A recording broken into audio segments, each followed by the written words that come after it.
tal amigos? Bienvenidos a un episodio más de Ciudad Nueva.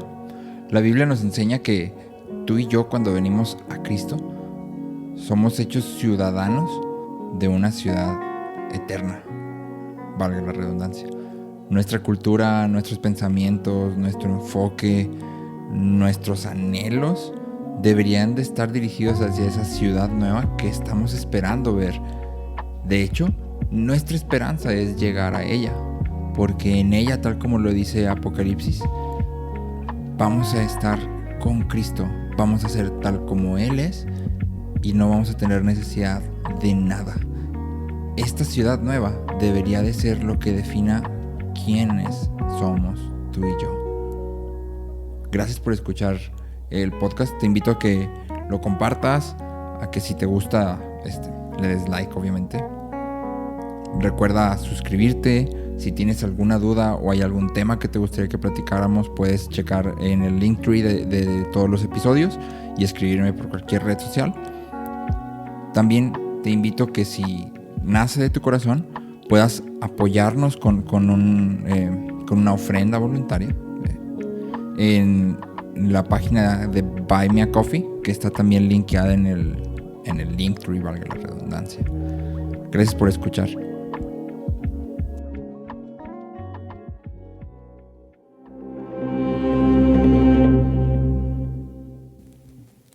¿Qué tal amigos? Bienvenidos a otro episodio.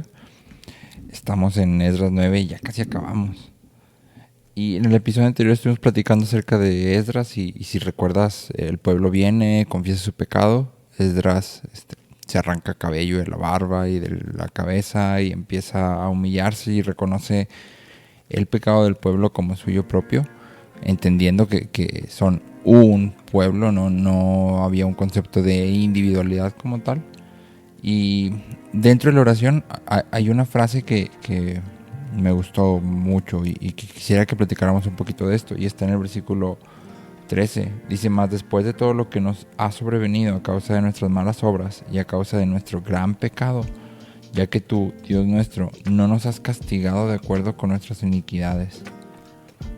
Y esa frasecita, no nos has castigado de acuerdo con nuestras iniquidades, eso está wow. Y si lo aplicamos a ti y a mí, esto es algo que debería darnos como,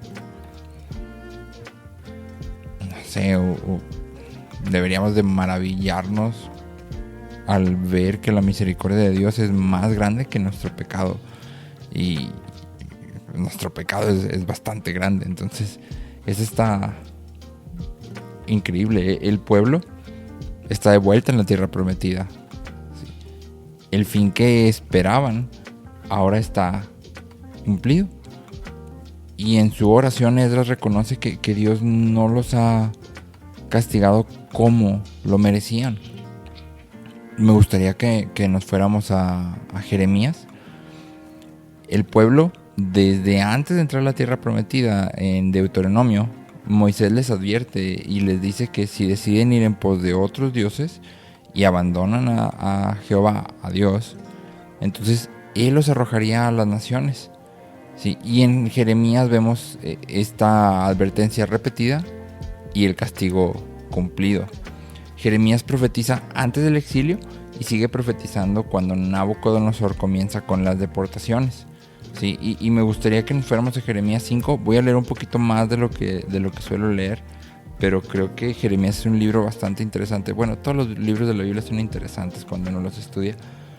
Y Jeremías 5, versículo 1, te lo estoy leyendo en la Nueva Traducción Viviente. Dice: corran por todas las calles de Jerusalén, dice el Señor. Busquen arriba y abajo, busquen por toda la ciudad.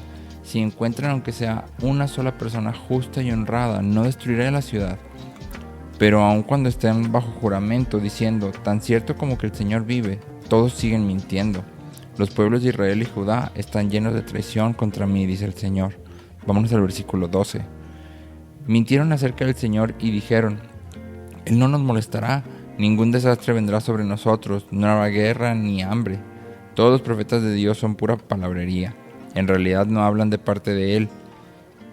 Que caigan sobre ellos mismos sus predicciones de desastre. Versículo 15.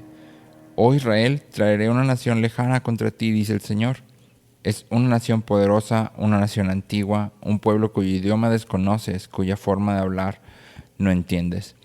Entonces, básicamente, si tú checas Reyes, Crónicas y Jeremías, vas a darte cuenta que el pueblo estaba muy seguro de su religiosidad. Cumplían con los ritos, cumplían con las fiestas, pero su corazón estaba alejado. Al mismo tiempo que hacían esto, estaban adorando a otros dioses, pero ellos decían, no, Dios no va a permitir que nada malo pase. Obviamente Dios no nos va a destruir. Recuerda que este pueblo es el pueblo de Judá. Israel ya había sido capturado por Asiria. Y aquí en Judá estaba Jerusalén, estaba el templo. Y entonces el pueblo decía, no, ¿cómo Dios va a dejar que algo le pase al templo? Claro que no, nadie va a conquistarnos, estamos bien, todo está bien. Jeremías está loco, o sea, no le hagan caso. Pero Jeremías pasó 40 años aproximadamente advirtiéndoles antes de la primera deportación. Imagínate Jeremías predicando por 40 años diciendo, vuélvanse, entiendan, o sea, esto ya se les había dicho y el pueblo sigue aferrado. De hecho, vemos en el libro de Jeremías algunos falsos profetas que se levantaban a decir que no, todo estaba bien, Jeremías estaba loco. Pero, pues obviamente tú y yo sabemos que la palabra de Dios se cumple, el pueblo es conquistado por Babilonia y es exiliado durante 70 años. ¿Sí? Este es el previo a Esdras. Y en Jeremías 29, versículos 10 y 11 dice, porque así dijo Jehová, cuando en Babilonia se cumplan los 70 años, yo os visitaré y despertaré sobre vosotros mi buena palabra para haceros volver a este lugar. Porque yo sé los pensamientos que tengo acerca de vosotros, dice Jehová, pensamientos de paz y no de mal, para daros el fin que esperáis. Entonces, la promesa es muy sencilla. Dios va a hacer que ellos vuelvan a la tierra que Él les había dado. O sea, van a volver a Judá, van a volver a Jerusalén. Y en Esdras vemos este cumplimiento, ¿sí? Dios está dándoles el fin que ellos esperaban. Recuerda que ellos están muy confiados en que Dios no los iba a exiliar, estaban según muy seguros. El castigo tiene un propósito y ya hemos hablado de esto y es limpiarlos, hacerlos volver y entonces ahora sí dar ese fin que esperan, regresarlos a su ciudad, a su tierra de manera segura. Ahora en esta parte de Jeremías, de hecho si lees Jeremías 29 hay un tema escatológico del fin de los tiempos, pero no nos vamos a meter en eso ahorita en cuestión del pueblo de Israel, pero sí tú y yo. En la actualidad, o sea, nosotros hoy por hoy, generalmente citamos este versículo cuando alguien está pasando por una situación difícil y decimos, no te preocupes, es que los planes de Dios obran para darnos el fin que esperamos. ¿Sí? O sea, tú estás pasando por algo muy malo, pero vamos a decir, estás pasando por escasez. Entonces lo que necesitas es prosperidad material. Y entonces llegamos con este versículo y decimos, no, es que tú tienes que obedecer porque mira, Dios tiene pensamientos de paz y no de mal para darte el fin que esperas. O sea, obedece y Dios te va a dar prosperidad. O estás pasando por una situación donde tienes alguna enfermedad o estás pasando por dolor y no, es que Dios te va a dar el fin que esperas. Y pensamos en ese mismo momento que si estoy enfermo, pues el fin que espero es estar sano. Si tengo escasez, el fin que espero es ya no tener escasez. Si estoy sufriendo, el fin que espero es ya no sufrir. Y en cierta forma Dios sí nos va a dar eso, pero no está hablando de aquí, hoy, ¿sí? Tú y yo, como cristianos, hay un fin que debemos esperar y que debemos anhelar, porque eso es lo que recibimos, esta esperanza. Y acompáñame a 1 Juan 3, versículos 2 y 3. Dice, amados, ahora somos hijos de Dios y aún no se ha manifestado lo que hemos de ser, pero sabemos que cuando Él se manifieste, seremos semejantes a Él porque le veremos tal como Él es. Y todo aquel que tiene esta esperanza en Él se purifica a sí mismo, así como Él es puro. ¿Cuál esperanza? La de que un día Él se va a manifestar y entonces vamos a ser semejantes a Él y lo vamos a ver tal como Él es. Juan está hablando de Cristo. Y en 1 de Pedro, capítulo 1, versículos 7 y 8 dice, te lo leo en la Nueva Traducción Viviente, Estas pruebas demostrarán que su fe es auténtica. Está siendo probada de la misma manera que el fuego prueba y purifica el oro, aunque la fe de ustedes es mucho más preciosa que el mismo oro. Entonces su fe, al permanecer firme en tantas pruebas, les traerá mucha alabanza, gloria y honra en el día que Jesucristo sea revelado a todo el mundo. Sí, que es lo mismo de lo que habla Juan cuando Él se manifieste. Versículo 8. Ustedes aman a Jesucristo a pesar de que nunca lo han visto. Aunque ahora no lo ven, confían en Él y se gozan con una alegría gloriosa e indescriptible. Entonces, el fin que esperamos es el que algún día estaremos unidos a Él, seremos tal como Él, viviremos en una ciudad nueva donde no va a haber, ahora sí, no va a haber dolor, el sufrimiento se va a acabar, la escasez se va a acabar, la enfermedad se va a acabar, la muerte se va a acabar, no va a existir nada de esto. Sí, y vamos a vivir eternamente adorándole, viéndole tal como Él es. Y este es el fin que deberíamos de esperar, o el que esperamos. Sí, este es el fin por el cual Dios obra. Sus pensamientos de paz están dirigidos a este fin. Y entonces es importante que tú y yo entendamos que en esta tierra vamos a tener gozo y plenitud en Cristo. Este gozo y esta plenitud no dependen de mis situaciones, ¿sí? Cuando estoy pasando por una situación de escasez, cuando estoy pasando por una situación de sufrimiento, cuando estoy pasando por una situación de enfermedad, el fin que espero es el mismo. Espero el día en que yo sea igual que tú y que te pueda ver tal como tú eres.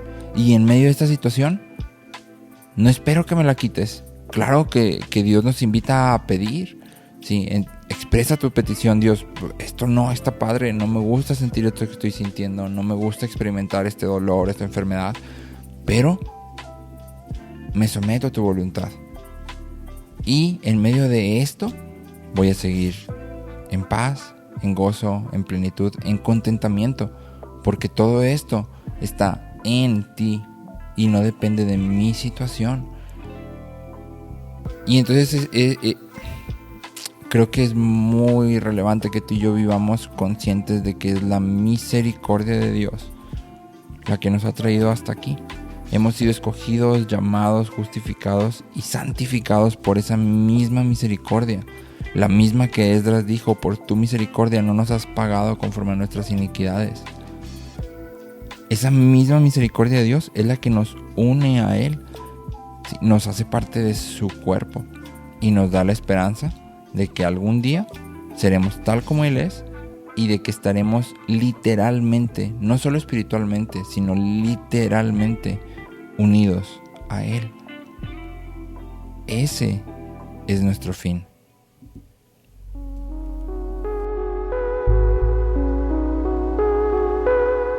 Gracias por escuchar este podcast. Si te gustó el episodio, suscríbete y recuerda compartirlo. Mi intención es que estos episodios puedan ser de bendición para la mayor cantidad de personas posible. Recuerda que puedes encontrarlo en YouTube, puedes encontrarlo en Spotify y puedes encontrarlo en Apple Podcast. Si tienes alguna pregunta, algún comentario o te gustaría que se platicara algún tema en especial, no dudes en escribirme por cualquiera de mis redes sociales. Gracias por escucharme.